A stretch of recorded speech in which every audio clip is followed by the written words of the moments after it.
Hey guys, I'm Dara and I'm talking about how to talk about Beachbody without scaring everyone away.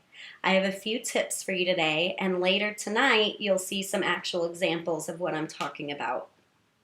But these tips are mostly going to pertain to those first few messages you're exchanging with someone after you haven't seen them in a while or spoken to them in a while. So they're more of your conversation starting messages. So my first tip is don't gush about Beachbody.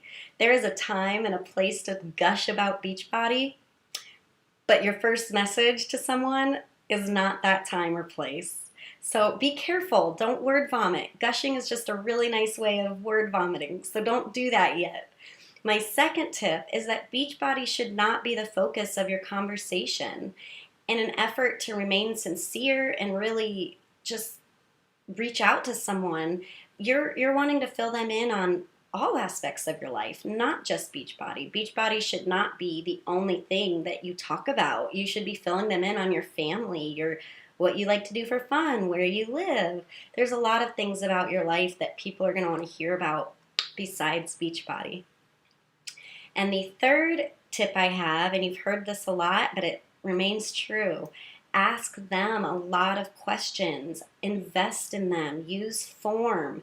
By asking a lot of questions, first of all, you're giving yourself a lot higher chance of getting a message back from someone, again, maybe you haven't spoken to in a while, because you're asking them these great questions, and people love to talk about themselves.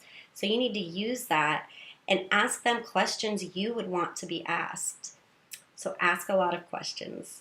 And the goal of all of this is that you are going to get permission to gush. They are going to ask you to gush. So to do that, again, you want to make sure you're saying enough to keep the conversation going and asking a lot of questions so that they, in turn, will also ask you questions. So how do we do this? I have 3 methods that I use. The first is called the sandwich method. The second is called the enough about me method. And the third is called the intrigue method. So in tonight's post, I'm going to give you specific examples of what those methods are and how to use them in your conversation starters with new friends.